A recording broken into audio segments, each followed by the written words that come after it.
Hello, and we have this problem from Walter Williams' Principles of Mathematical Analysis, Chapter 9.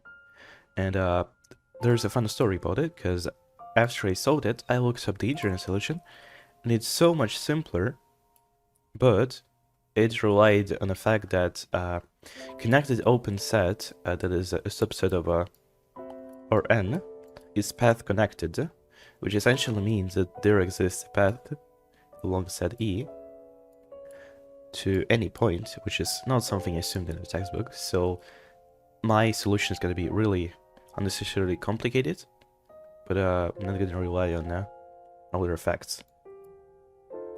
So what we have here is that f prime of x is equal to 0 for every x belonging to E. We have to prove that f is constant, and my idea is essentially Rn has a countable base, and what essentially means is that any subset of Rn can be expressed as a union of open subsets of Rn.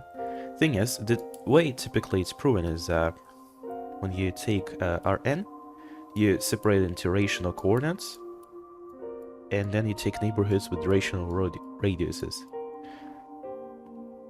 So what this essentially means is not only does it have countable base, but it uses neighborhoods with exact radiuses, so it's convex too. The subsets that the base is formed out of. So we have essentially a set of we have a countable set of convex open sets, so a collection that's essentially after unitizing you get E. So let's denote this collection by the set of Vi. Let's say that A is equal to the union of every single Vi. Yeah? Now another thing we can denote is that Vi is open and Vi is convex.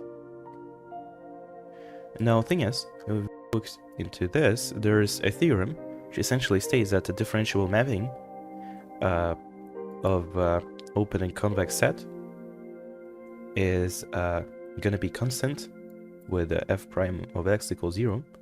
The exact theorem actually states something similar to the mean theorem, which essentially say that if the norm of f prime of x for every x is less than or equal to some m, then the distance between fb and fa for any b and a is going to be less than or equal to m times the distance between b and a, yeah? Alright, now with this in mind,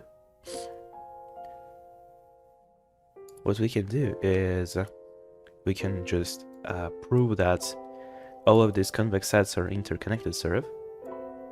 Well, how do you describe it rigorously? And my idea essentially is the fact that this is a countable set allows us to make a finite sequence for every single 2 points, and that finite sequence essentially has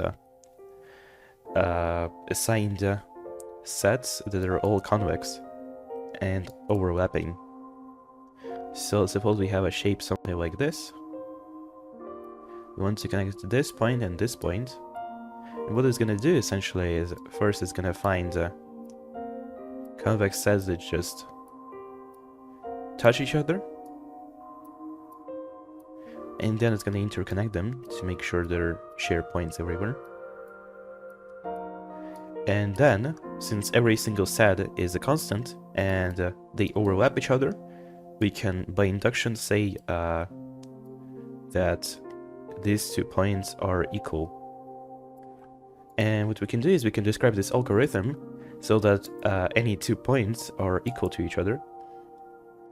So for every A and B, First, let's define a sequence. Let's call the sequence pi, and what we're gonna say is that p1 is a set such that a belongs to p1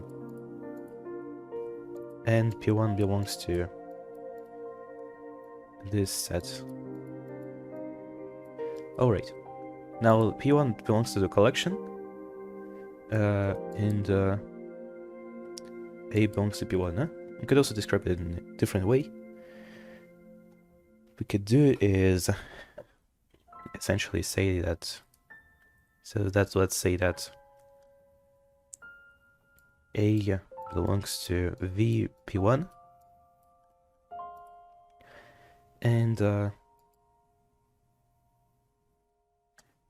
another thing we could say is that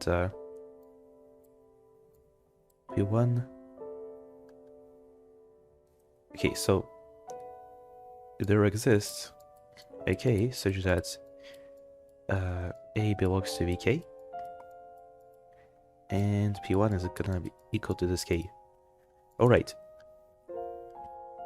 Now with this in mind, what we're gonna do is we're gonna say that next we should pick a set that's connected to this one.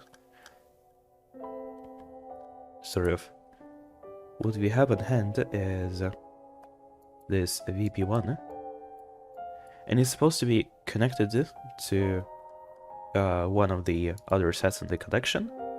That is because if we were to take the union between vp1 and the vi, where I is not equal to p1, it's going to be connected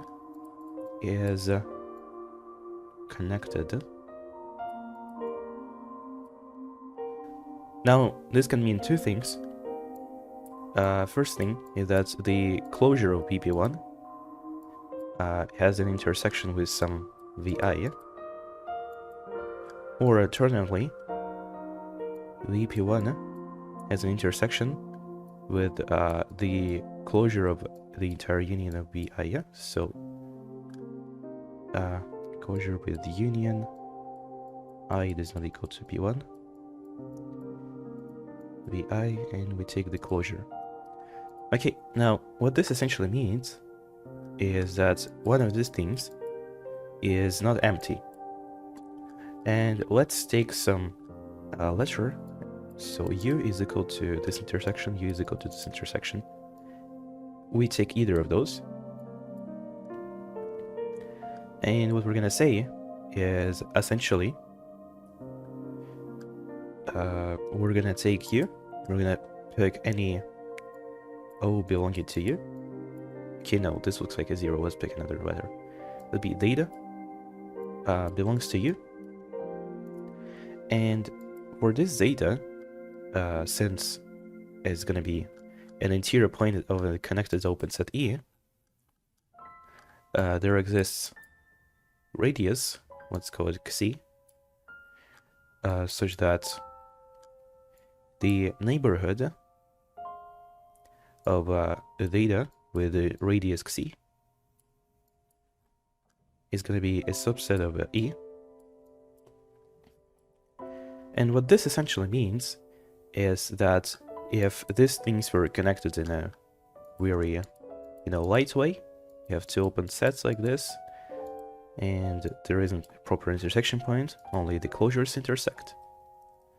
Then what we can say is we can use this point as a connectivity thing. We can pick this neighborhood. Let's call it J. Alright, so now as for J, J intersected with VP1 is not an empty set, and there exists, let's call this number T, such that T is not equal to P1, and VT is gonna have a intersection with okay, it's gonna have an intersection with J that isn't empty. Okay, cool. So now with this in mind, we have VT,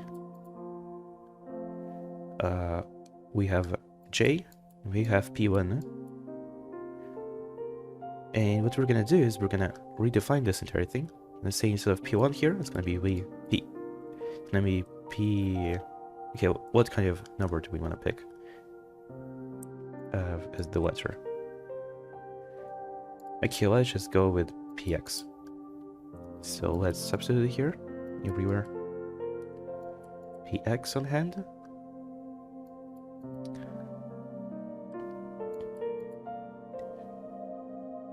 And what we're gonna do next, we're gonna say that, well, this is PX, and we're gonna say that J is gonna be PX plus 1, but not just that, PX plus 1 is gonna be J unionized with PX.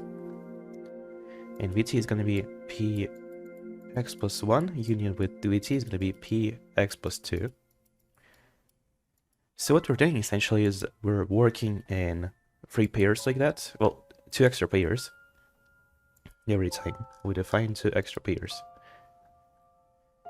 And then what we're gonna do is we're gonna just merge like that by duplets. So we have P1, then we define next to duplets, next to duplets, next to duplets. I'm gonna write this down rigorously because really obvious what I'm talking about.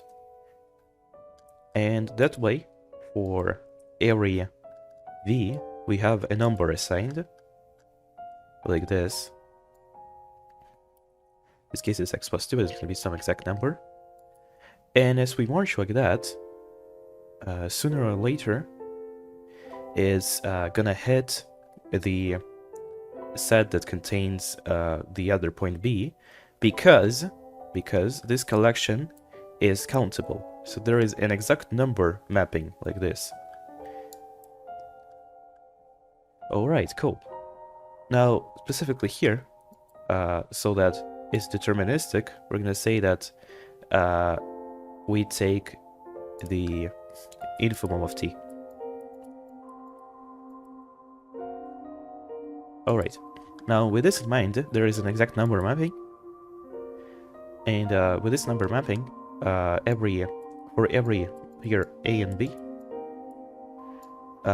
exists some gamma such that P gamma is gonna be equal. No, B is gonna belong to VP gamma, and A is gonna belong to VP1. And then inductively, we can say that all of these sets have equal value for this function, because they overlap on each other. Again, this works because it's countable. It wouldn't work so nicely if it wasn't uncountable. It wouldn't be so nice if it was uncountable. But we have exact numbers here, so we can just work inductively on a finite amount of numbers, which is nice. And that's it for today. It was overly complicated for no good reason, but you know, that's my style. So that's it for today. Bye.